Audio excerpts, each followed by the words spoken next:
el programa Huellas de la Escuela, legado de la historia educativa de la ciudad de Buenos Aires.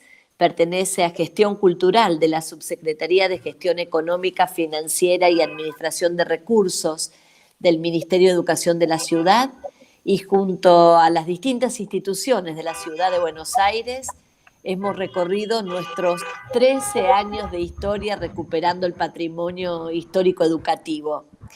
Queremos agradecer especialmente a Mariano Nardós, que fue el ministro de entonces, quien quiso que divulgáramos esa forma de sensibilizar, organizar, describir, investigar y difundir el patrimonio histórico educativo de las escuelas de la ciudad de Buenos Aires.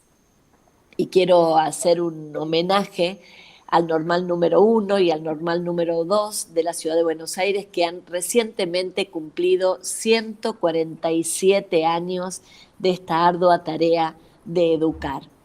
Cada día fuimos más las instituciones que en los diferentes niveles, con equipos organizados, con grupos de comunidades educativas, se fueron integrando, organizando, escuchando encuentros, acciones, actividades, trabajos que otros comenzaron a replicar, a enriquecer y también a diseñar.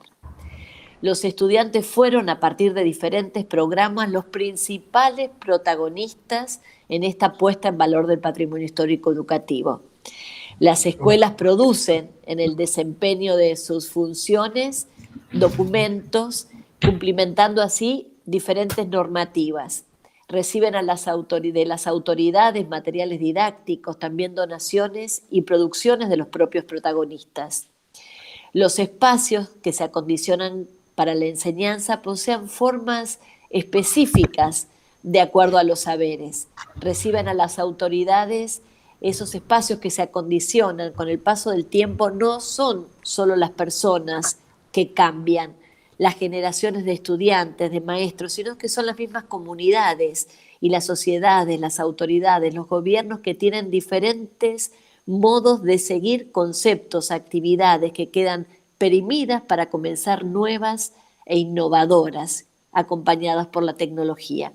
Todo esto quedan en huellas que a veces son explícitas y muchas otras veces son silenciosas, que no están escritas. Fuimos quienes validamos esos conocimientos, los que otros pensaban que eran desechos, o en el mejor de los casos los donaban a museos, archivos y bibliotecas. Nuestro programa fue empoderando a las instituciones históricas de la ciudad en que esos materiales, libros, documentos, objetos, edificios, estaba escrita la historia de las escuelas y estaba escrita la historia de la ciudad. Pero también estaban los indicios de la historia de la infancia y también de las de enseñanza. No solo comenzamos a transitar saberes relacionados con especialistas de la conservación, archivística, antropología, sociología, sino que comenzamos a dialogar con quienes se sentían los dueños. Y claro, había muchos. En realidad son todos parte de la historia. Y comenzamos a pensar en este lugar del arconte, ese concepto histórico del arconte, donde ¿quién se apropia realmente de los documentos, de los objetos, de los libros? Quien los lee, los estudia, los resignifica a través del tiempo. Entonces, abrir esos documentos, abrir las escuelas y sus archivos era mucho más profundo que armar un archivo escolar, un museo educativo o armar una biblioteca histórica. Los miembros de las escuelas no eran tan solo maestros que implementaban diseños didácticos de la currícula, sino que eran recreadores de didácticas innovadoras. Éramos capaces de investigar en colaboración con otras instituciones. Comenzamos a escribir todos estos materiales y así fue que este programa trascendió los límites de la ciudad y hoy tenemos a otros grupos, tanto del país como del extranjero, que se suman en compartir las experiencias de la recuperación del patrimonio histórico educativo. Les quiero contar que en este segundo cuatrimestre vamos a comenzar con, como tenemos siempre y ya lo hemos hecho, las visitas a las escuelas. Y allí tenemos el honor de siempre encontrar historias, de encontrar personas inquietas, coleccionistas, especialistas se han detenido a alguna área para trabajar. También vamos a organizar una capacitación durante el mes de septiembre con Wikimedia para que esas investigaciones que las escuelas realizan puedan tener difusión internacional a través de estos medios. También vamos a organizar, en colaboración con la Universidad de 3 de Febrero, capacitaciones en archivística. Siempre creemos que el trabajo colaborativo enriquece, potencia todo lo que hacemos, y por eso es la idea de continuar en esta búsqueda incansable de la escucha y del estar con otros. Saben que a fines del cuatrimestre anterior visitamos la escuela Catedral al Norte y visité la escuela Castelli, y ahí me encontré con un bibliotecario que es uno de nosotros. Allí está Guillermo Elías. ¿Qué tal, Guillermo? ¿Qué tal? Buen Buenos día. días. ¿Cómo estás, Marcela? Un gusto enorme participar en esta reunión. Yo he seguido siempre palpitando el trabajo de Huellas, de bambalinas, digamos, pero bueno, ha servido muchísimo a mi trabajo en las escuelas en las que he estado trabajando. Guillermo, cuando lo conocí, recordé que hace mucho tiempo teníamos muchas ganas de hacer una búsqueda, esta búsqueda que nosotros a veces llamamos maratón de hallazgos, pero se acercó unas escuelas y me dicen: Marcela, estoy encontrando himnos de las escuelas, pero lo estoy encontrando en discos de pastas. Y allí fue que cuando lo escuché a Guillermo, digo, bueno, Guillermo tiene que encabezar estos encuentros del mes de agosto con un ratito donde nos va a entusiasmar a entender estos hallazgos que podemos encontrar en nuestras escuelas, que tienen que ver con las voces. Haber encontrado voces de nuestro pasado grabadas con formato totalmente distinto a los que conocemos hoy. Así que Guillermo hoy nos va a presentar un alguito, como decimos, un poco de esta historia para comenzar la maratón de hallazgos de las voces en nuestras escuelas. Guillermo, todo tuyo este espacio. Bueno, muy bien. Junto a ti, que estuvimos charlando al respecto, más o menos pergeñamos cómo le íbamos a llamar a este pequeño proyecto. Se va a llamar así: Voces en la Escuela. ¿Y en qué va a consistir? En lo siguiente: es sensibilización, o sea, ponerles al tanto acerca de cuáles son los materiales que podemos rescatar sonoros. Formación, justamente es poderles explicar la materialidad de cada uno de los soportes, la preservación de estos materiales y finalmente la documentación de este patrimonio sonoro histórico escolar. Vamos a estar Gaspar Tignanelli y yo encargados de este tema, ¿no? de trabajar el tema sonoro. Estamos en las antípodas, Gaspar y yo, porque él es universitario y ha estudiado este tema, tema del sonido, digamos, desde la digitalidad, desde la tecnología moderna, y yo estoy en la antípoda, como dije, porque mi expertise es en grabaciones acústicas y ocupa todo el siglo XIX, desde 1808 en las primeras experiencias, los primeros registros sonoros de 1877, y mi expertise va hasta 1926, que se realiza la primera grabación eléctrica. Bueno, vamos a mancomunarnos en poder hacer, trabajar al respecto, sensibilizarlos para que ustedes puedan, cada uno desde su unidad de trabajo, buscar dentro de sus bibliotecas, de sus archivos.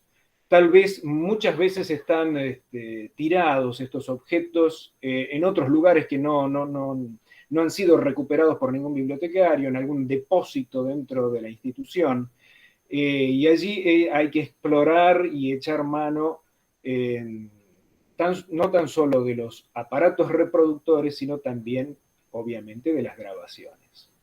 En el transcurso de estas pequeñas charlas que vamos a dar, vamos a ir viendo los soportes y viendo algunos fonógrafos para que tengan idea de qué formato tienen, ¿no? Porque estamos hablando de 100 y pico de años atrás. Uno de ellos es el más antiguo, y pueden ustedes ir buscando si existe este tipo de soporte en las bibliotecas, es el cilindro. El cilindro es una forma de grabación. Este es el registro, esta era la caja en la que se guarda. Muchas veces puede pasar desapercibido para cualquier bibliotecario porque desconocemos el soporte y nadie sabe que aquí hay una grabación sonora. Muchas cajas ni siquiera venían como esta con el nombre de Thomas Alva Edison o alguna descripción de qué podía tener dentro. Y muchas de estas grabaciones están hechas en cilindros de cera. Este es posterior, es un cilindro hecho de un material, llamémosle plástico, que es mucho más duro y más difícil de romper, pero el cilindro de cera es muy, pero muy frágil. Cualquier cambio de temperatura, hasta incluso el apoyarlo en la mano de esta forma, hace que cambie de temperatura de un lado más que del otro, dilata más de uno que del otro y se quiebran. Y eso obviamente va a ir inutilizando los materiales. Si ustedes descubren grabaciones, hoy les muestro el cilindro, si ustedes descubren este tipo de material, traten de no golpearlo, de directamente separarlo y preservarlo de cualquier golpe, al igual que si encuentran discos de pasta. Por ahí hay bibliotecarios o nuevas generaciones que desconocen lo que es un disco de pasta. Lo desconocen porque son ya de la época del disco compacto, y cuando yo hablo de discos de pasta, los chicos jóvenes de hasta 20 y pico de años creen que estoy hablando de vinilos, y estamos hablando de otra cosa, de otro soporte, que es un soporte más antiguo, y este tipo de discos, como este que es de 1913, se rompían fácilmente. Son frágiles como el vidrio, más frágiles que el vidrio. Y por eso después vamos a charlar cómo es que se deben preservar, cómo se deben guardar en la estantería. Y la idea final es poder con Gaspar visitar en las escuelas que se produzcan hallazgos para revisar el material y observar qué es lo que se puede digitalizar.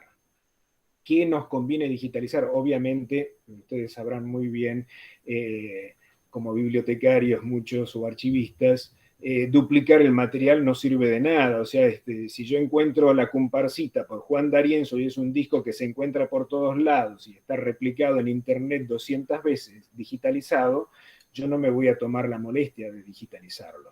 Y sí voy a tener especial atención con aquellas grabaciones que son tomas directas, por ejemplo. Eso es haber grabado, como con un grabador de mano, a los niños en la escuela. Dentro de esas grabaciones, y no me quiero extender porque después vamos a hablar de los otros soportes en otras reuniones, y en homenaje a la homenajeada de hoy, que es Rosarito Vera Peñalosa, yo he publicado un libro, tampoco me voy a detener ahí. En ese libro se incluye esta grabación que rescaté en Salta. Yo soy salteño y este disco es un disco de la compañía Víctor, tomado en 1910 aquí en Buenos Aires, cuando llegó el itinerante a grabar a Buenos Aires. O sea, venía un señor de la compañía Víctor con su equipo en barco a grabar a Buenos Aires. Y durante un mes hicieron una serie de grabaciones. Aquí estamos en el mes 4 de 1910, en el año del centenario. Y llevan a las alumnas de la escuela Nicolás Avellaneda, la escuela 8, que era escuela de niñas, a grabar. Y registran el himno a Sarmiento. Yo les voy a pasar nada más que un fragmentito para no quitarles más tiempo. Esta grabación es de 1910 y es probablemente la más antigua que tengamos de un coro escolar.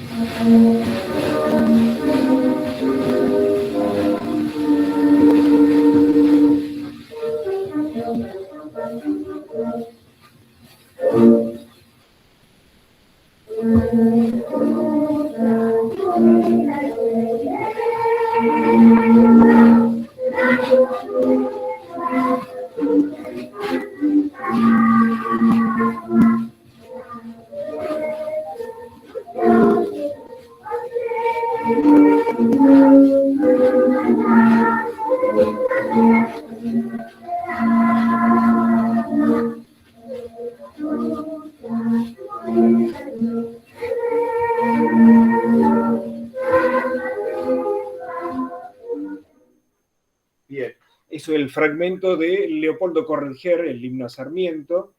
En la letra hay particularidades que no pude descubrir en la letra que cantamos hoy, y tampoco encontré partituras antiguas con la letra, con esa letra que se canta acá en esta grabación.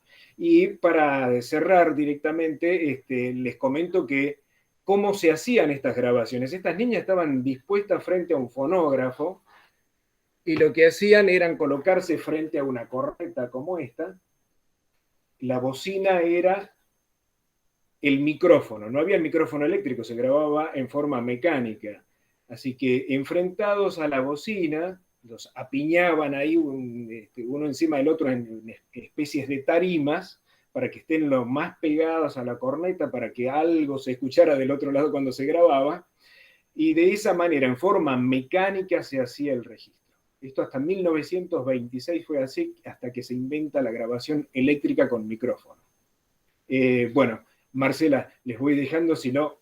Bueno, este fue un incentivo para empezar a buscar las voces en la escuela. Creemos con Guillermo que vamos a tener muchos hallazgos.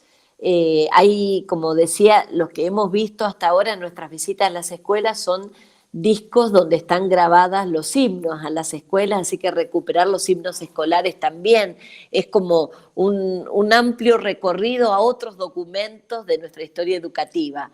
Así que Guillermo nos va a acompañar en este tiempo para este hallazgo, y como siempre decimos, y dije yo al principio, siempre nos juntamos con especialistas, con asesores, y la alegría es que Guillermo es uno de nuestros bibliotecarios en nuestras instituciones educativas. Siempre tratamos de enriquecernos y potenciarnos cada uno de nosotros. Y como dijo Guillermo también, hoy la homenajeada desde otro lugar es Rosario Vera Peñalosa, o Albacera, que es Estela, que la vemos allí. Estela, bienvenida, otra vez nos sigue acompañando Estela, que ya hizo toda la donación, pero no la dejamos, estamos acompañando, y hoy es el gran día, porque en el día de ayer el Ministerio de Educación ya habilitó la página donde especialistas, familiares, investigadores de todo el mundo pueden acercarse a estos documentos.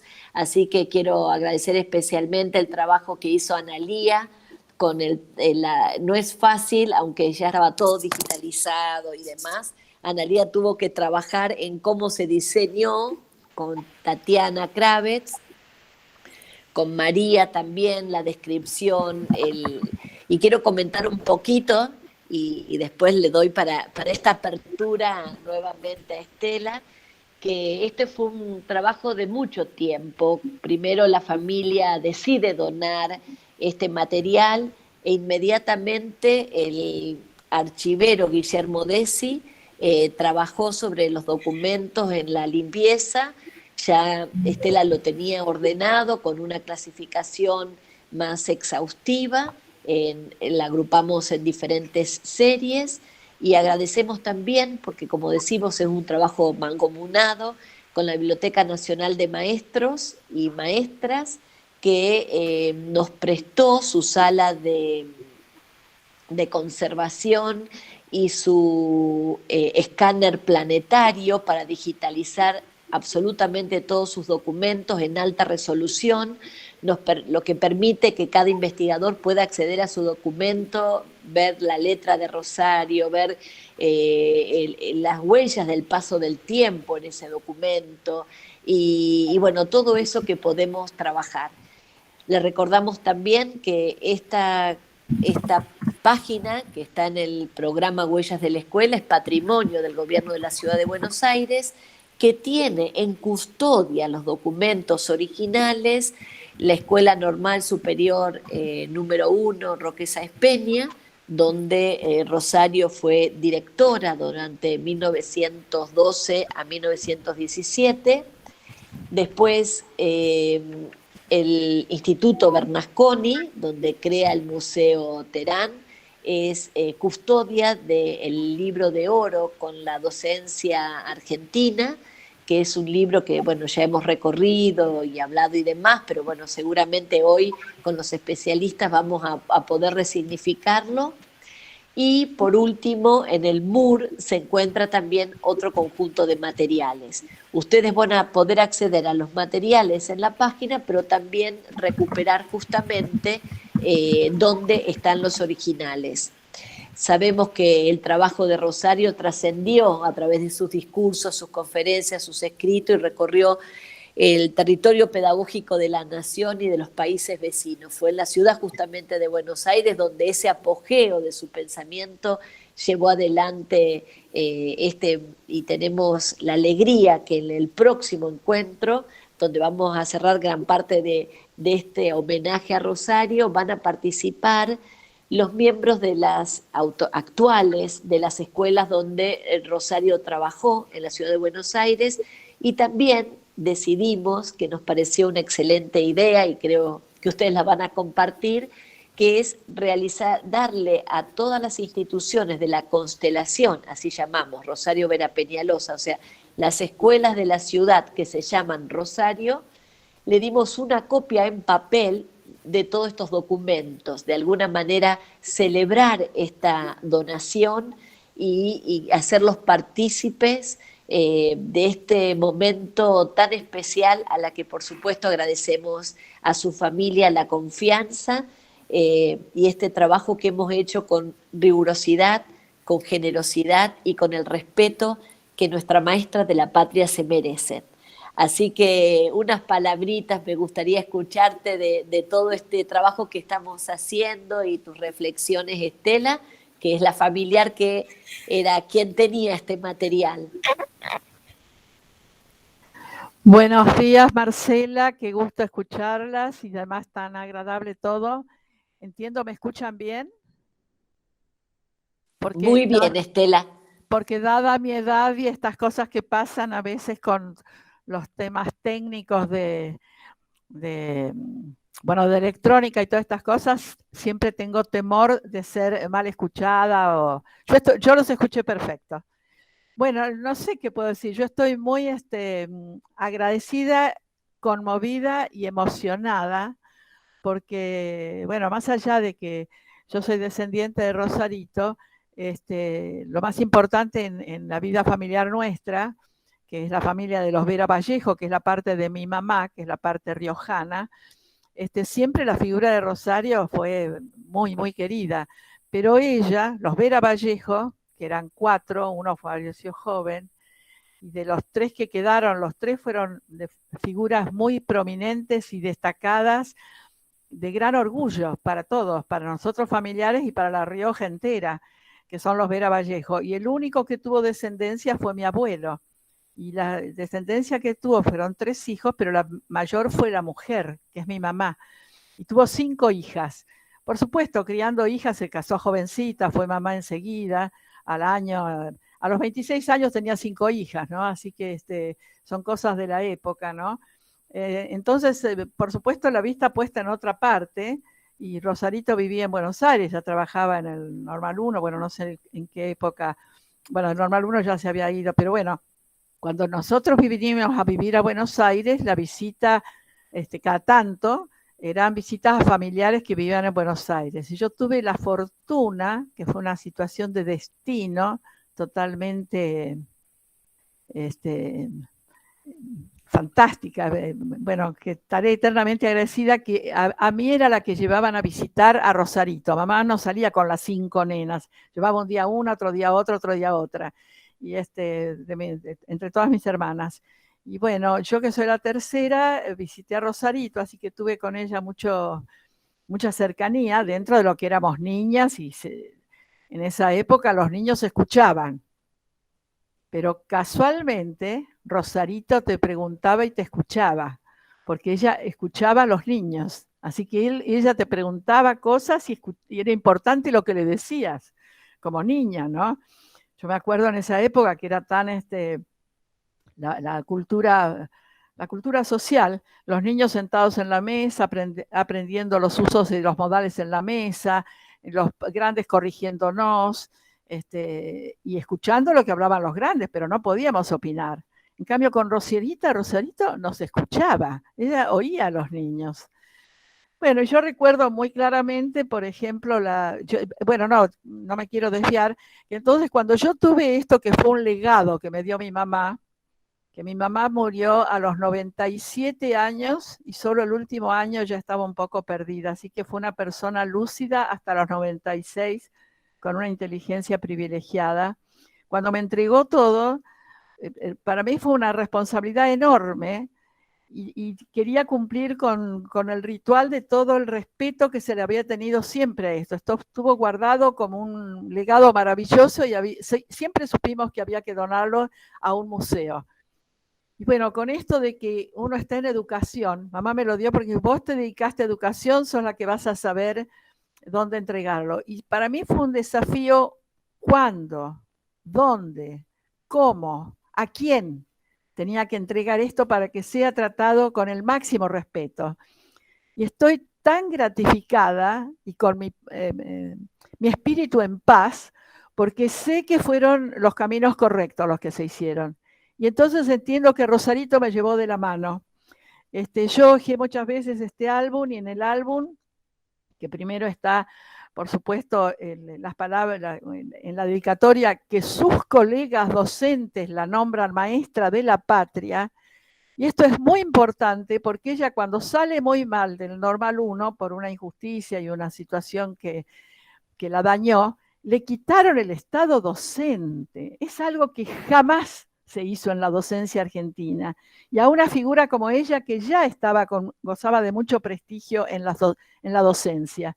Así que retirarle el estado docente, pero fue una cosa terrible, que yo de niña no lo supe, sabía que había habido una injusticia, etcétera. Cuando de grande revisé los papeles y leí todo lo que tenía, fui cobrando, creció en mi interior la figura de Rosarito por lo que pasó, por su soledad en muchos momentos, y cómo jamás se doblegó. Ella era la verdad. Ella en realidad se entregó a la causa de la docencia. Para ella fue una entrega, porque de allí dependía el futuro de la Argentina. Ella eso lo decía. Entonces, educar al niño, porque era sanmartiniana. Entonces, el niño, y cuanto antes mejor, y por defender verdad y no aceptar injusticias, y en defensa de la mujer, así que en eso es una pionera, fue denostada, maltratada y privada de trabajar, al punto que quedó prácticamente en la calle. No tenía derecho a trabajar. Fue muy, muy grave cuando ella injustamente fue separada del cargo. Allí la protegió Carlos María Viedma con la Escuela Argentina Modelo, que le estaban en ese momento casi fundando, y entonces colaboró con ella. Pero fue muy, muy grave. Y ella no dudó. Ella era muy religiosa. Entonces ella hablaba de que las injusticias, defendiendo la verdad, lo había hecho Jesús desde la cruz. Ella decía esto: nos muestra el camino de la verdad y el sacrificio, pero por sus ideales, ¿no? Y ella se entregó a la docencia. La prueba está que cuando después va al Bernasconi, que no cobró un peso, que fue absolutamente ad honorem, su entrega fue absoluta para lograr otro aspecto que ella creía, porque era seguidora de lo que decía Joaquín B. González, que la madre de todas la base y madre de toda la educación tenía que iniciarse por la geografía, por conocer el suelo. Ella decía que viendo una flor y la perfección de una flor había que contar los pétalos e iniciarse en las matemáticas y luego en la geografía, y era la base de todo. Y ella también pionera, que no existían en las comunicaciones todo lo que tenemos hoy, no había televisión, no había nada. Ella decía, ¿cómo le hacemos llegar al niño de la ciudad la riqueza de los Andes, la riqueza de los distintos suelos de nuestro país? Y por eso esas importantes construcciones que hay en Bernasconi, que está siempre pensando la altura del niño, que un niño se asome a ver la grandeza de las montañas. Y ella trabajó cuando hizo el mapa del cruce de los Andes, que fue también en instancias del Instituto Sanmartiniano, y se dio una conferencia muy importante en esa época. Yo creo que fue en el año, bueno, no sé, no quiero decir el año porque puedo errar, pero se dio una conferencia muy importante en Boulogne-sur-Mer, donde está el Instituto Sanmartiniano, que se presentó el mapa del cruce de los Andes con las alturas exactas de la diferencia de la cordillera, con los muñequitos que hacían de soldaditos y con todo el cruce con las mulas, y el mapa entero que llegaba hasta el océano, va a decir que se veía la pampa como iba bajando, como después era verde. Bueno, era una maravilla, era una mesa muy grande, donde se podía ver esto, y se dio una conferencia muy importante. Y al día siguiente nos regaló la conferencia a las nietas, a las sobrinas nietas, ¿no? Porque ella no tuvo descendientes propios, no se casó. Así que eran sobrinas nietas. Entonces allí fuimos nosotros a una segunda conferencia y tuvimos el privilegio de escuchar la conferencia de Rosarito narrada para los niños, ¿no? Y era una familia que tenía pocos niños, así que éramos también privilegiadas en eso. Estela, yo te quiero contar que en la reunión de hoy, a diferencia de las otras que hemos tenido, hemos invitado especialistas, a personas que se han dedicado a estudiar la pedagogía de Rosario Vera Peñalosa. Entre ellas invitamos a María Victoria Peralta, que no sé si se podía porque tenía algunas dificultades, pero estaba feliz de este material. Habíamos invitado a María Cristina Vera de Fraches de Córdoba, que me dijo que si podía se reunía, y a Roxana Ponce, que es una compañera, porque hace muchísimos años que cuando vamos a hacer un homenaje a Rosario, la invitamos a dialogar, a reflexionar sobre esta Rosario que en cada trabajo que realizó, en cada escrito, donde ella decidió como comunicarse a través de la viva voz. No le interesó tanto la escritura en sí misma, sino que haga mecha en cada uno de nosotros su pedagogía. Así que, Roxana, especialmente invitada para conversar, y te agradezco tu disposición siempre para compartir la vida de Rosario. Hola, buen día, buenos días a todos. Bueno, gracias por la invitación. Me parece, como decía Marce, hace muchos años hice una tesis sobre Rosario Vera Peñalosa, la defendí en el 2004, o sea que la hice entre el 2001 y 2002. Y me acuerdo estoy muy contenta por esto, por esta generosidad, Estela, de poner a disposición de los investigadores, de todos los docentes en realidad, ¿no? Porque todos somos investigadores los docentes, yo también soy docente, de poner a disposición, porque me recuerdo la dificultad grave que tuve para reconstruir la trayectoria de Rosario Vera Peñalosa. A mí fundamentalmente mi pregunta venía porque era obviamente una persona reconocida. Yo también soy maestra jardinera, el Día de los Jardines se celebra en su nombre. Bueno, es una persona muy nombrada, una docente muy nombrada, reconocida como una maestra del siglo XX. Sin embargo, cuando uno va a buscar la lectura, va a buscar, digamos, hay muy poco, se sabe muy poco realmente de Rosario, o sea, hay muchos velos sobre Rosario. Entonces sí, me acuerdo de eso, de la dificultad de andar, digamos, aparte estudiante con pocos recursos, de andar buscando en el Bernasconi, en las bibliotecas, en los diarios y demás, pero bueno, la dificultad para reconstruir, y aparte también algunas cosas que no eran ciertas, también uno va descubriendo a lo largo de la investigación que cosas que han repetido, que se han dicho acerca de Rosario, bueno, no eran tan así. Y sobre todo encontrar, hoy hablaban de la voz, encontrar la voz de Rosario, encontrarla pronunciando discursos, digamos, muy posicionados, muy fuertes, que también dan polémicas y debates en la época, porque justamente como vos decías, Estela, es una mujer que no le tuvo miedo a la confrontación, o sea, mantuvo sus convicciones y en relación a eso dio batallas aún perdiendo, ¿no? Aún a veces, como decías, quedando sola.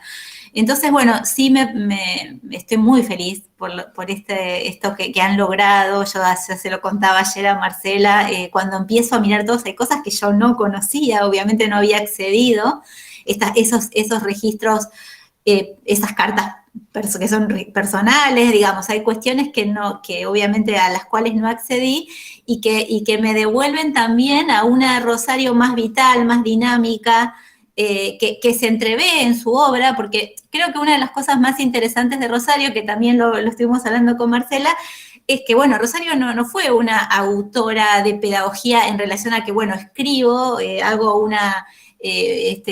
hago mi contribución desde la escritura, sino que fue una hacedora, que fue una pragmática también, ¿no? Porque también logró articular en distintos tiempos históricos discursos y sobre todo esto que me parece como muy potente de ella y creo que es como lo más interesante, es esa mirada de lo territorial, ¿no? Esa mirada de poder buscar. Yo decía que la concreción del museo Bernasconi, del museo que está en el Bernasconi, que en realidad se llama el Museo para la Educación Primaria y la Educación Preescolar, es la concreción de todo ese ideario pedagógico, porque Rosario desde que comienza, una de sus preocupaciones es desde el vamos empezar a pensar en que, bueno, que no había que atarse tanto a pedagogías foráneas, ¿no? Que era como también muy la etapa que le tocó, sino que había que poder pensar en una construcción a partir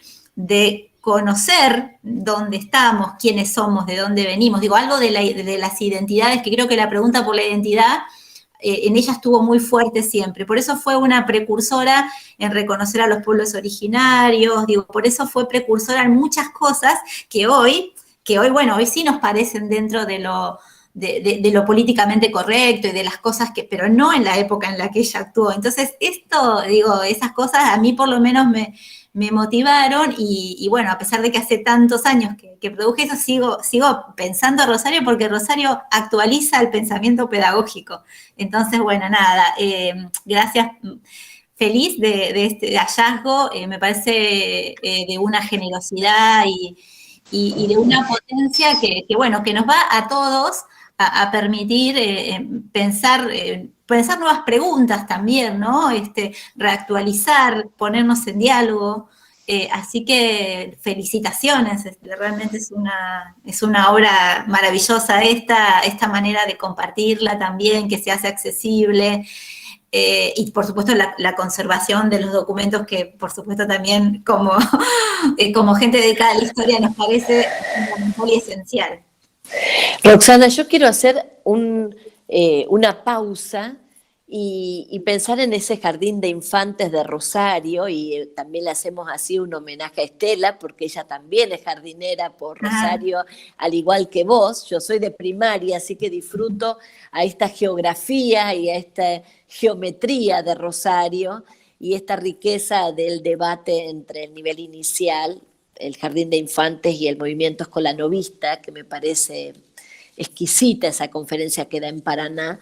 Pero a mí me gustaría hoy hacerle un homenaje a todas las jardineras, por decirle así, porque en todo este recorrido de Rosario, ella tuvo esa fortaleza que vos decís y de alguna manera ese vínculo que creemos que tuvo con Sarah Eccleston, ¿no? Porque los documentos, al menos en Paraná, según los especialistas que están en el archivo de Paraná, hay como no hay tanto material que lo confirme, pero tenemos la Unión Froebeliana Argentina que crea Sarah Eccleston y que después, con esa presentación que hace Leopoldo Lugones, se arma el gran debate de que el jardín de infantes no era necesario y que los chicos allí no aprendían lo suficiente y se imaginan Rosarito, ¿no? Yo no me la quiero ni imaginar en 1905 cuando aparece toda todo esto, y a mí, yo hablábamos ayer con Roxana, cómo disfruto de estas organizaciones horizontales que se arman entre compañeros a pensar, a defender, a armar, a investigar ideas, y que el nivel inicial lo tuvo a través del tiempo, y por eso recupero esta Unión Forobeliana Argentina que arma justamente Sara Eccleston, y luego lo que crea esta propuesta de Lugones es estas asociaciones kindergartianas, por decirlo así en grande, pero es la pro difusión de los jardines de infantes, donde tiene a Rosario como presidenta, ¿no?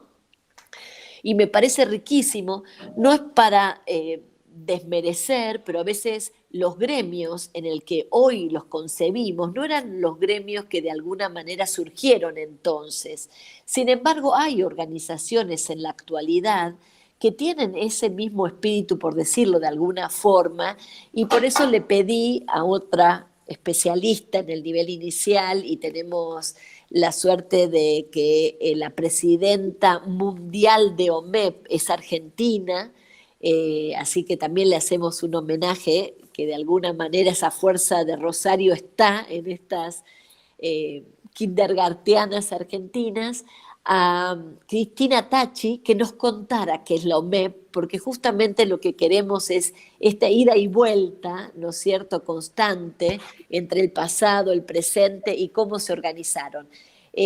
Cristina no podía estar, entonces nos mandó un videíto muy cortito, Roxana, y después me gustaría que me cuentes qué pensás de Lugones y todo esto, ¿no? Perfecto. Que pasó. Acá está Cristina, que también se presenta. Buenos días, mi nombre es Cristina Tacci, soy la vicepresidenta de OMEP Argentina. Es un gusto estar con ustedes en este espacio, Huellas de la Escuela, que tuve el gusto de compartir en nuestro querido Normal 1 junto con Marcela Pelanda. El Normal 1 que muchas veces nos abrió la puerta para hacer algunas actividades de OMEP. OMEP significa Organización Mundial para la Educación Preescolar.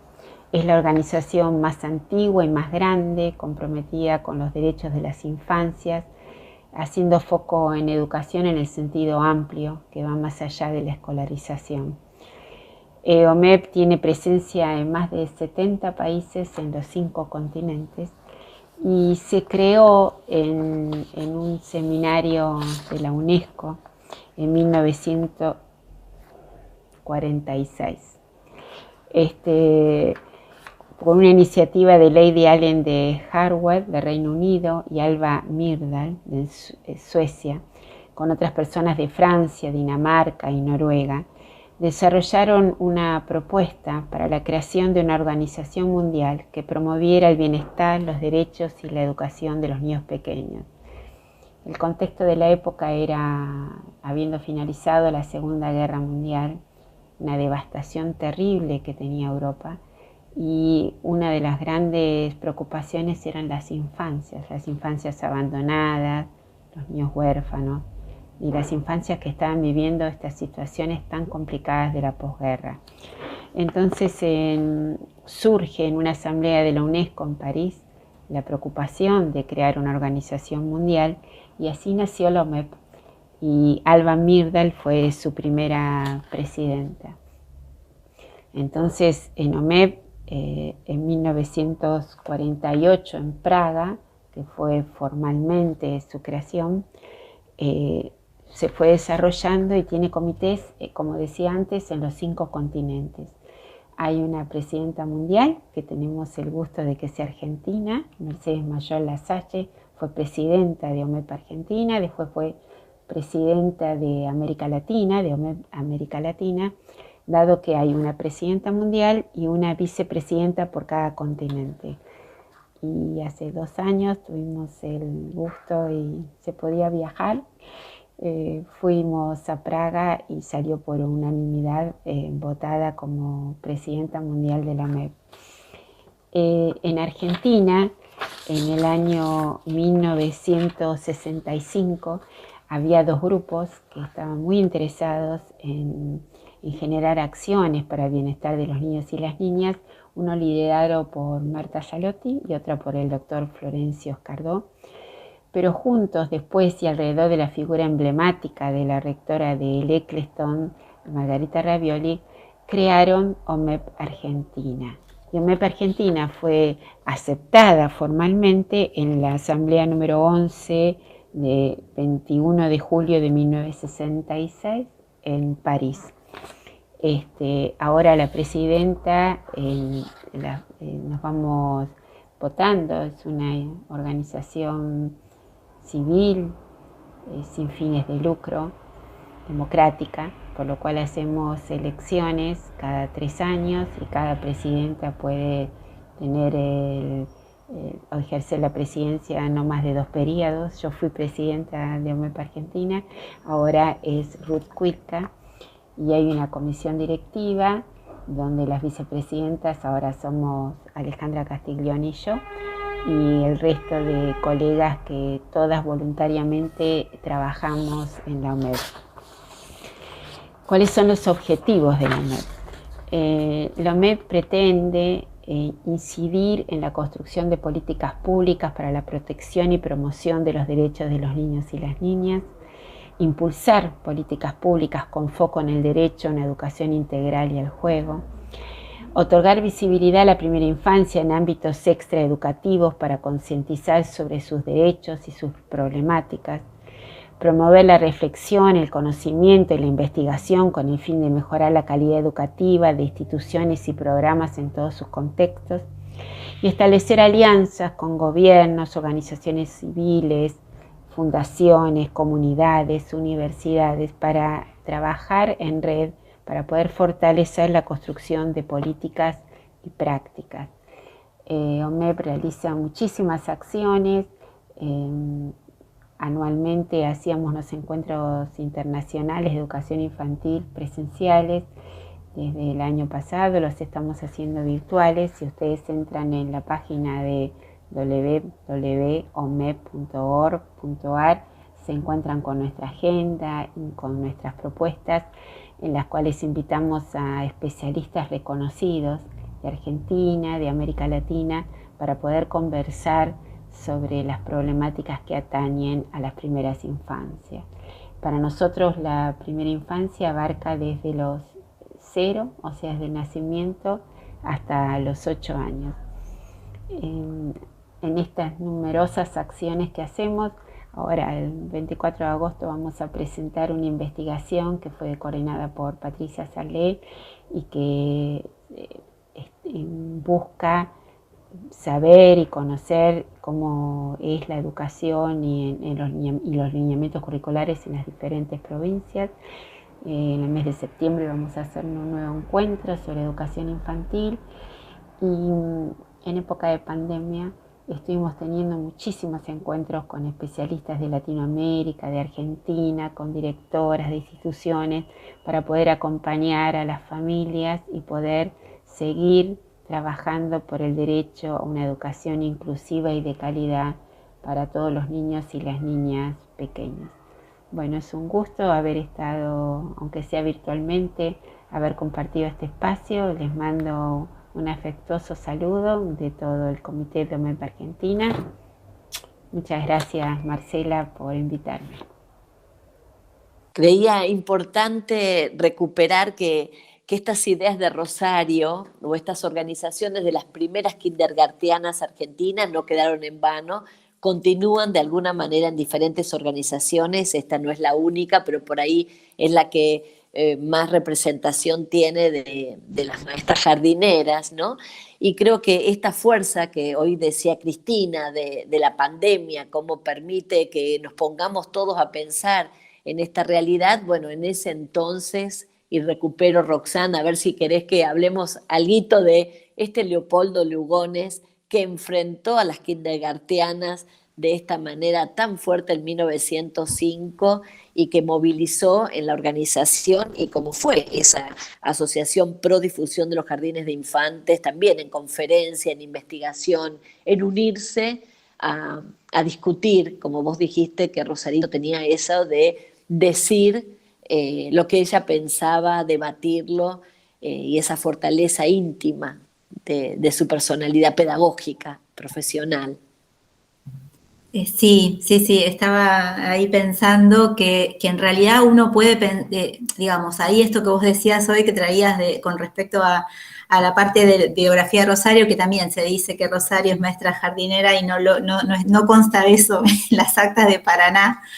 Lo que sí, Rosario tuvo, obviamente, sí siendo alumna de Paraná y habiendo trabajado también sus primeras experiencias como docente son en Paraná, ella está de ayudante de Sarah Eccleston y en realidad, aparte como funcionaba como escuela de aplicación, en realidad todos pasaban haciendo observaciones de clases y digamos, en distintas materias que estuvieran vinculadas con las teorías pedagógicas y las prácticas, había un acercamiento a ese espacio en donde, bueno, creado en el 84 y organizado por Sarah Eccleston. Y Rosario, digamos, lo que sí consta es que Rosario actuó, digamos, como ayudante, al igual que la propia hija de Sarah Eccleston, y otras estudiantes, por supuesto, pero bueno, no consta que Rosario haya pasado por la formación específica, especializada, como se decía en ese momento, el profesorado especializado. Sin embargo, Rosario fue una activista absoluta de la causa de jardines de infantes, y ella un poco lo narra en algunas de las intervenciones que yo encontré en el Monitor, porque el Monitor sí tenía muchos discursos de Rosario, o sea, era la prensa educativa de la época, entonces el Monitor tomaba, y Rosario ya en sus primeras épocas, estamos hablando, eso sí, fines del siglo XIX, ya aparece dando cuenta de que existía ahí un malestar entre las posiciones de los normalistas positivistas, digamos, lo estoy diciendo así a grosso modo, por supuesto hay matices, y las posiciones kindergartenianas más vinculadas con la filosofía krauso-positivista, obviamente por Froebel, con una mirada espiritualista, etc. Que eso ella hablaba de que eso pasaba, incluso hay una cita muy linda que ella dice que ya había, dice, en las aulas del normal, había reyertas, polémicas entre los alumnos, ella usa la palabra reyertas, sobre los alumnos que se posicionaban en el positivismo. Pensemos que los años 90 del siglo XIX son años donde hay una hegemonía positivista, y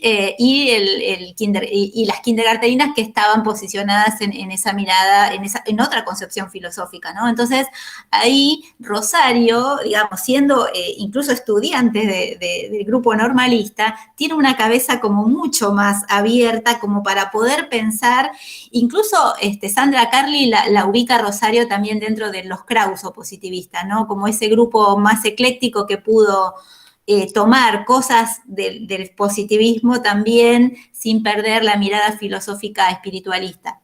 Y ahí, digo, ese acercamiento de Rosario es por las convicciones pedagógicas, porque aparte ella también, una cosa que también me parece muy interesante de Rosario y que está presente en toda su carrera, es su mirada, su concepto de educación, digamos, ¿no? Ella piensa la educación como algo mucho más integral que la mera instrucción o que el mero aprestamiento, ¿no? Entonces ahí me parece que Rosario ya desde muy joven se va abriendo a una concepción de educación integral, y creo que eso la acerca al jardín de infantes, que sí, desde el vamos o desde la concepción froebeliana tiene una mirada más holística, más integral. Como se vieron tan atacadas, Sarah Eccleston empezó a fundar una unión froebeliana para defender, digamos, de alguna manera ante esos agravios, la filosofía, la pedagogía froebeliana, y en esa unión ya está Rosario inscripta, ¿no?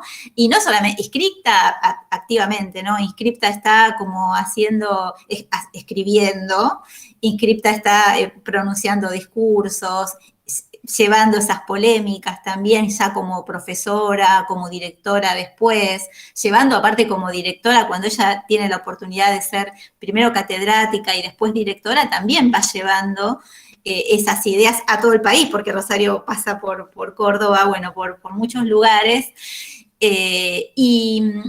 Bueno, y ahí digo, lo interesante es que a pesar de que justamente estaba todo adverso para el desarrollo de la educación inicial en la Argentina, sobre todo ya después viene a ser adverso lo político, porque esto que decíamos, esa situación que es de principios del siglo XX con Lugones, que Lugones, siendo inspector de la enseñanza normal, especial, digamos, siendo el inspector de eso, lo que dice es que en un contexto también ya de crisis económicas y determinados ajustes en el presupuesto educativo, digamos, estamos hablando de una época que es distinta a la primera de la década del 80 con Roca, no es lo mismo con Roca que con Juárez Celma y con otro gobierno después, en un momento de crisis económica.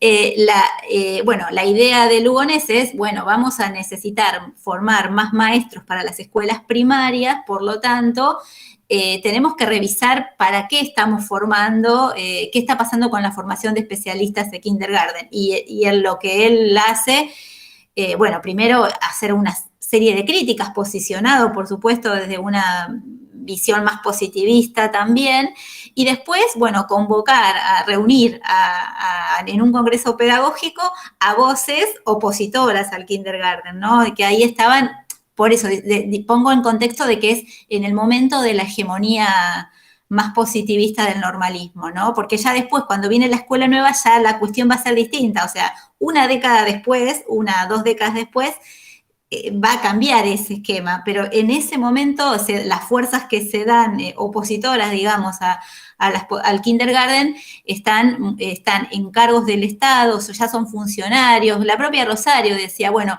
ella decía cuando se recordaba esas reyertas infantiles, decía ella, de las clases de historia, de pedagogía, creo que era, dice, cuando esos maestros y maestras llegaron a ser directores o a ser funcionarios, ahí volvieron a polemizar y a acorralar otra vez al jardín de infantes. Y ahí lo interesante es que Rosario, que da todas las peleas y que no se retira, igual que otras, por supuesto, ¿no? Lo que piensan es otra vez en las fuerzas de las asociaciones, ¿no? Que también son muy común para esta época, ¿no? Hay muchas sociedades de asociaciones y sociedades.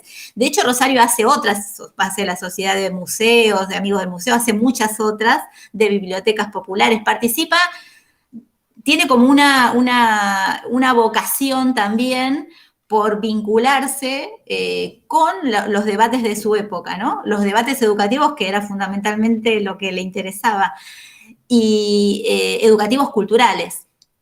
Y ahí, bueno, Rosario junto a otras kindergarteninas, algunas, otras no, como Rosario, pero sí seguras de que era una causa en la cual no había que renunciar y que había que seguir insistiendo, forman la Asociación Pro Difusión del Jardín de Infantes, que en realidad se funda en las décadas del 30, y que la verdad es que fue brillante, porque a partir de esa asociación, muy tesonera, porque armaron cursos de capacitación, escribieron libros, dieron discursos, escribieron, dieron todos los debates de la época que podían dar, no descuidaron la cuestión de insistir políticamente para la creación, para la vuelta a la formación docente, que se consigue, ¿sí?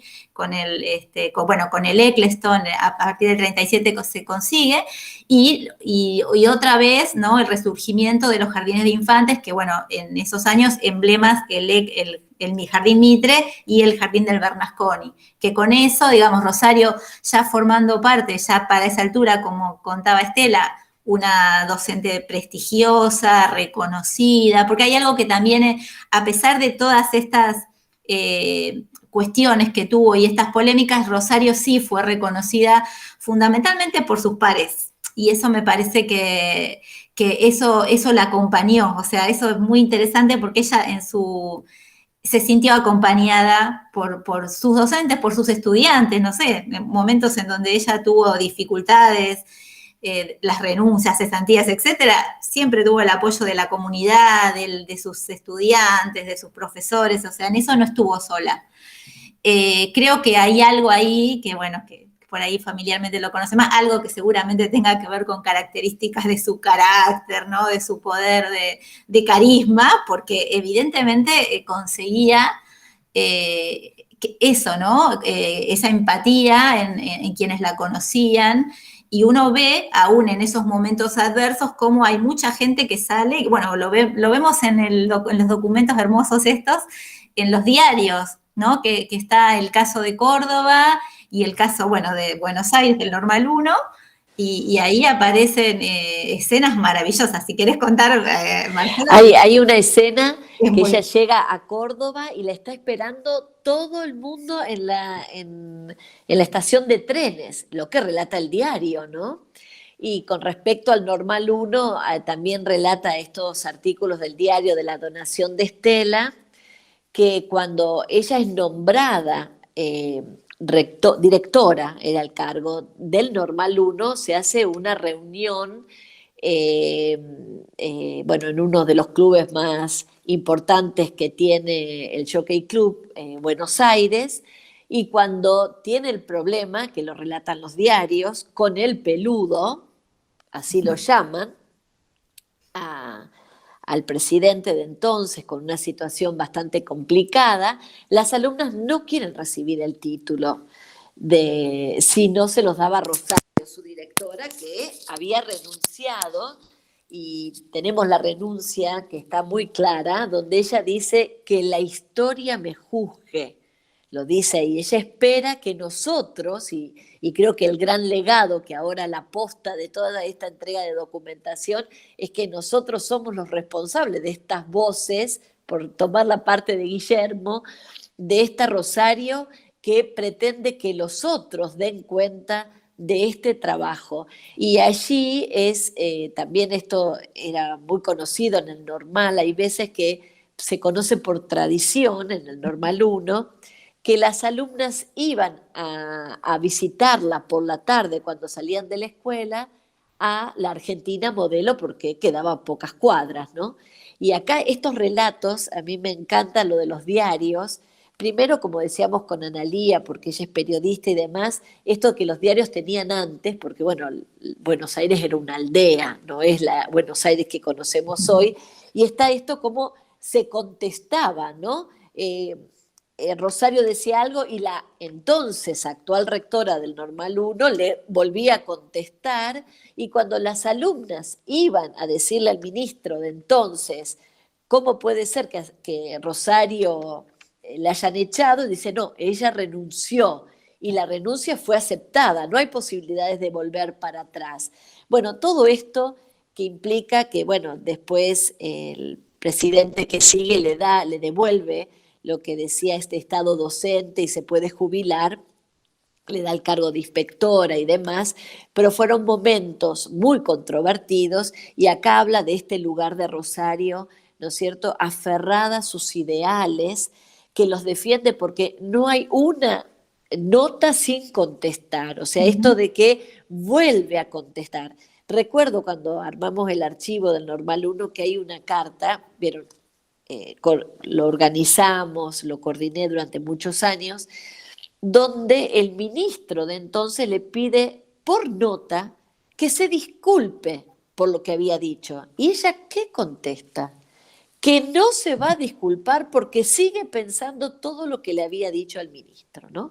Esta la pinta Rosario con este compromiso donde hace vida sus ideas, ¿no? No es un decálogo, he hecho cuerpo, ¿no? Y a mí me gustan mucho esas reflexiones cuando Marta Salotti hace ese escrito, ¿no? que tenemos acceso, y esta responsabilidad que el pensamiento de Rosario está entre nosotros, en quienes las estudiamos, en quienes nos formamos, la responsabilidad de resignificarlo y continuarlo, y creo que es eso el objetivo que tienen los archivos escolares, es ese el objetivo de estas donaciones, que estarían muertos si no tendríamos este diálogo, este debate, y bueno, y como decimos, ¿no? La historia se juzga, se piensa desde el hoy.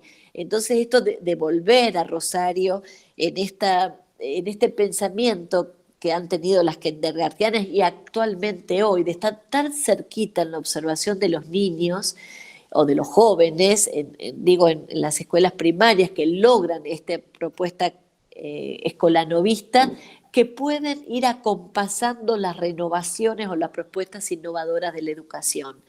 Y creo que nos compete a nosotros como investigadores también, Rosana, esta escritura no europeizante de la historia educativa que muchas veces se escribe porque han tenido posibilidades de difusión, y acá nosotras hemos tenido en la figura de Rosario y también de otras que son ignotos, ¿no? Porque cuando aparece una Rosario es como que empodera y se alinean un montón de otras renovadoras que han resignificado y estudiado al niño de entonces y han defendido sus ideas.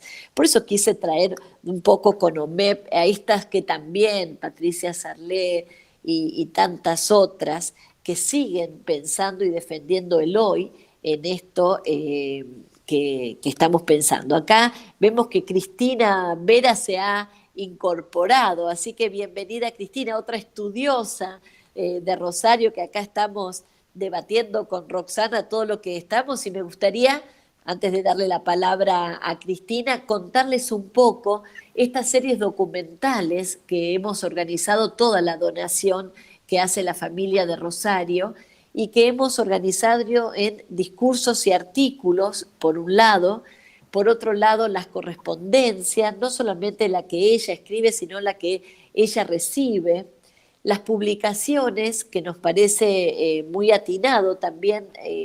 Hay otras publicaciones, bueno, que ya las que decimos que son originales, pero bueno, también las hay en otras instituciones educativas. Y esta serie, que es artículos periodísticos, realmente nos parece, como decíamos con Roxana ayer, impecable esa colección que ha armado la familia, porque muchas veces uno tiene acceso a los diarios que tenemos en la ciudad hoy vigentes, pero no tenemos acceso a los diarios del interior del país.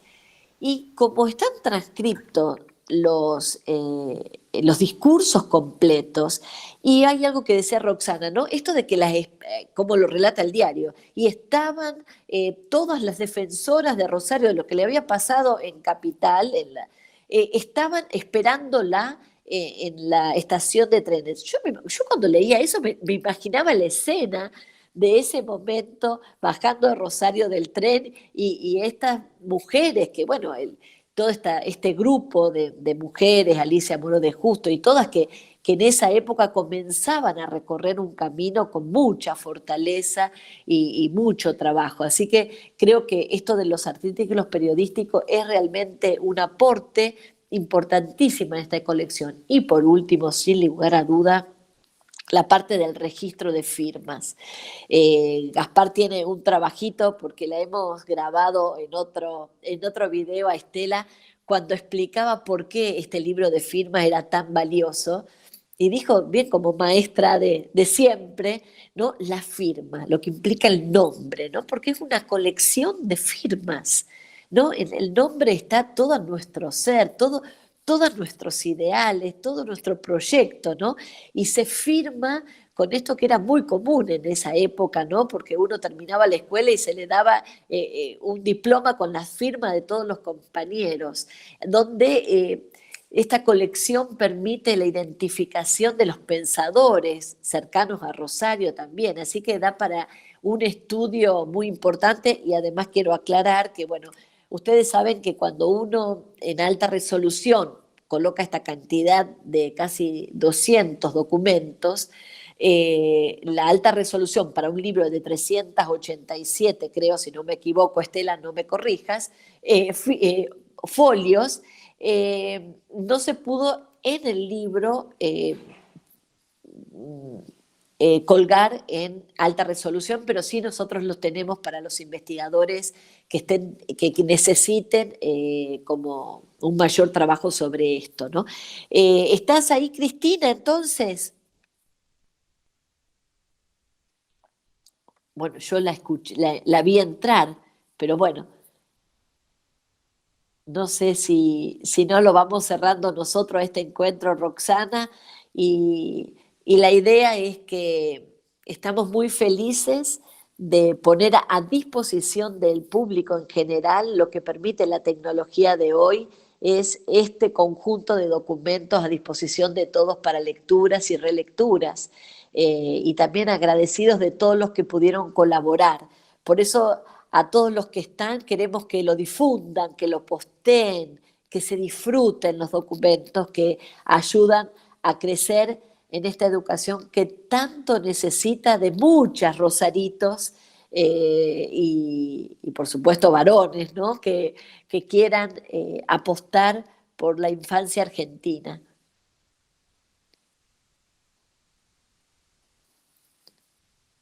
A ver, Estela, y vamos terminando.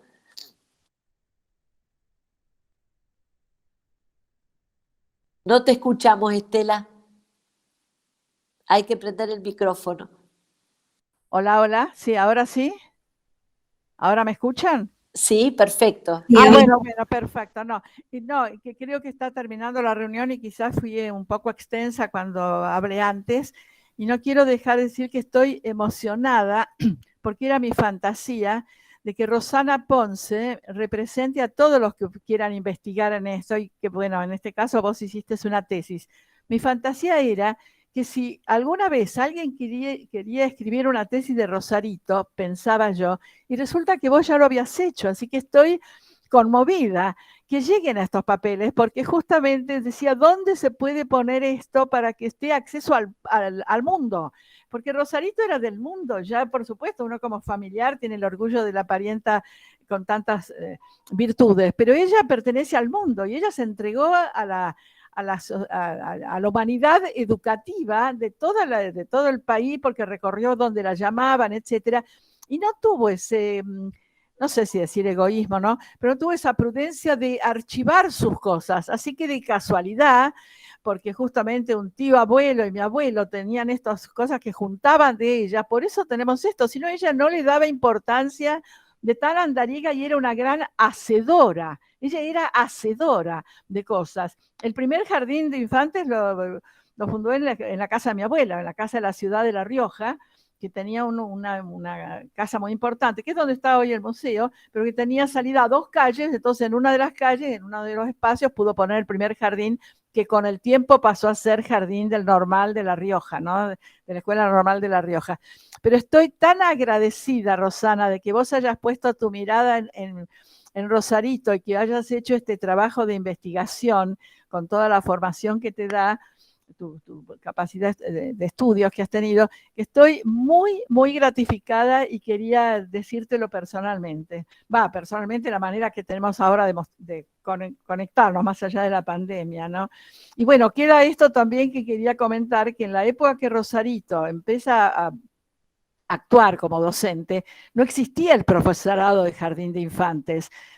Mucho más, es muy posterior, cuando se funda el Eccleston, es muy posterior a los años de estudio, por eso el título de profesora de jardín, que en el caso del Eccleston es posgrado después del magisterio, eso fue muy posterior a la etapa de estudios de Rosarito. Incluso el Bernasconi, que daba muchísimos cursos y que fue pionero, eran cursos, no era el título de profesora. Por eso, bueno, yo hice el Eccleston, tengo el título de profesora, pero es posterior a la formación de Rosarito, ¿no? Eso habría que unirlo al comentario tuyo de que, bueno, investigando no tiene título de jardinera, no existía el título de jardinera, ¿no? De profesora de jardín o de kindergarten.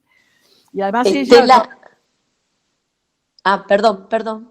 No, y ella fue como precursora en mucho del material que se utiliza en jardín, que posterior a ella aparecieron, ya estarían en Europa trabajando en esto, ¿no? Pero las hermanas Agassi, que es con todo el material de desecho, es lo que ella hace antes de enterarse, porque en esa época no había internet, no te enterabas lo que estaba pasando en Europa al mismo tiempo.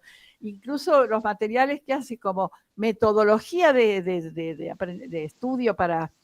metodologías de apoyo para los niños en jardines de infantes, que es similar a lo que hace Froebel, a los dones de Froebel, pero que ella los interpreta y los adapta porque cree en el método, y entonces tenía métodos propios que, bueno, nunca quedaron en un papel como testimonio de la época, ¿no? bueno, de su época de estudios, pero bueno, vos al investigarlo lo sabrás encontrar. No quiero ocupar más tiempo. Muchísimas gracias, Rosana. Gracias a vos. Sí, bueno, lo que yo decía era, sí, el profesorado es el primer plan, es el del 37, que es el del Eccleston, pero es otro, el otro formato es el formato que el curso que daba Eccleston en Paraná. Sí, por ahí a veces uno usa el mismo, pero por supuesto que aparte era solamente en Froebel, porque era lo único que existía en el siglo XIX, o sea, lo único hegemónico. No quiere decir que no sí había otras experiencias, pero que no fueron conocidas, y lo que llegó a Argentina fue a través de Estados Unidos, y bueno, claro, con las maestras de Sarmiento, las maestras que traen. Claro, entonces ahí, sí. Claro, y ella esto que vos decís, sí, tal cual, ella lo que tiene muy claro es que bueno, que hay que pensar una pedagogía situada. Entonces digo, más allá de que es profundamente froebeliana, porque yo ahí sí no la vi contradecirlo a Froebel nunca, en relación a las bases filosóficas, ¿no? Sí, ella, a ver, Rosario tiene como una mirada también de que la escuela tiene que ir no tiene que ir atrás del tiempo, ¿no? Tiene que ir construyendo, incluso construyendo futuro. Entonces, la mirada de ella justamente es poder tomar las ideas filosóficas, las bases, las concepciones en todo caso, pero sí producir la didáctica, ¿sí? Por eso creo que una de sus grandes pasiones fue la didáctica, sin duda, ¿no? Totalmente de acuerdo, sí. Pero no como una cuestión tampoco ni de método, porque ella no es alguien que, por eso también la criticaba tanto Montessori, ella no era, ella no creía en el método, sino en concepciones, en cuestiones que te hagan llegar a producir como maestro, como intelectual, porque en realidad ella en todo apela a un maestro creador, un maestro que piensa, que reflexiona su práctica. Entonces digo, a partir de esas herramientas o de esas llaves, abrir cuestiones metodológicas, pero no como cuestiones cerradas y que se reproducen, ¿no? Siempre por supuesto. Sí, es así. Y eso es una de sus grandes... creo que por lo menos a mí me parece como lo más atractivo, ¿no? Esto porque fue revolucionaria en su época, fue revolucionaria pedagógicamente hablando en su época. Sí, exacto, porque ahí había mucho apego a las cuestiones metodológicas, ¿no? Claro, sí, es así. Que eso es porque se sale del positivismo también, un poco al desviarse de ahí, me parece que Rosario apela a ese lugar. Entonces sí, lamentablemente, como vos decías, Estela, hay eso, ¿no? Como que no hay... Tal vez por eso, porque ella no se preocupó tampoco en hacer eso, ¿no? Porque fue una persona activa, una educadora, una pedagoga activa totalmente, y que lo que se encuentra escrito es disperso, pero ahí en esa posibilidad de tener archivos nos permite hacer esa reconstrucción, ¿no? Claro, y aparte ponerla en el contexto, poder entender también qué pasaba en ese tiempo histórico con otras maestras argentinas, también qué pasaba en Europa, como vos decías, con las Agassi, que son contemporáneas, o sea, con Agassi. Entonces no había ahí ninguna copia, ninguna nada, sino que sí había una búsqueda común, que no sé si es igual, ¿eh? Ahí podríamos discutirlo, pero sí había una búsqueda de una pedagogía me parece a mí, más encarnada en las cuestiones de la idiosincrasia, del poder pensar al grupo. A mí me fascina mucho esa Rosario tan panteísta, tan vinculada a los Joaquín B. González, ¿no? Tan vinculada con el territorio, con el paisaje, hay una cosa ahí, hoy lo veríamos desde la Pachamama, ¿no? Hoy lo veríamos desde la cuestión ambiental también. Hoy se puede preguntar a Rosario desde esa mirada, porque fue muy cuidadosa de esas cuestiones. Pero bueno, por eso, como decía Marce, cada tiempo histórico también nos trae preguntas a las cuales podemos seguir a Rosario con esas nuevas preguntas. Y yo les invito a seguir. No son las mismas que me haría hoy. Pero yo los invito a seguir para el encuentro que viene, donde vamos a invitar a todas las escuelas que se llaman Rosario, qué están haciendo hoy, cómo fue que se llaman Rosario y por qué, invitar también a la Escuela Argentina Modelo, al Bernasconi, al Normal 1, para compartir esta parte de los archivos que quedan. Y para cerrar quería leerles una frase que dijo Carlos Viedma cuando cumple los 50 años Rosario en sus bodas con la educación. Dice: creo que el cumplimiento de sus bodas de oro con la enseñanza festejamos también la de diamantes, pues la magnitud de su obra y las horas extraordinarias a que ella le dedicó, adelantando en 25 años la objetividad de la enseñanza. Así que mire, Carlos Viedma, cómo la veía Rosario festejando los 75, no los 50 años con la docencia. Le agradezco a cada uno. Roxana, muchísimas gracias. Estela, por acompañarnos. A todos los que se sumaron y a los que nos van a ver por diferido. Muchísimas gracias. Porque este material está disponible para cursos, para charlas, que puedan utilizarlo. Así que muchísimas gracias y nos encontramos el jueves próximo a las 10:30 en el encuentro número 40 de Huellas. Muchísimas gracias por su trabajo y espero que ustedes y tus familias se encuentren muy bien. Hasta luego. Muchas gracias, Estela. Muchas gracias. Muchas gracias a ustedes. Muchas gracias, Marcela. Gracias a todos. Gracias, Marce, y a Huellas.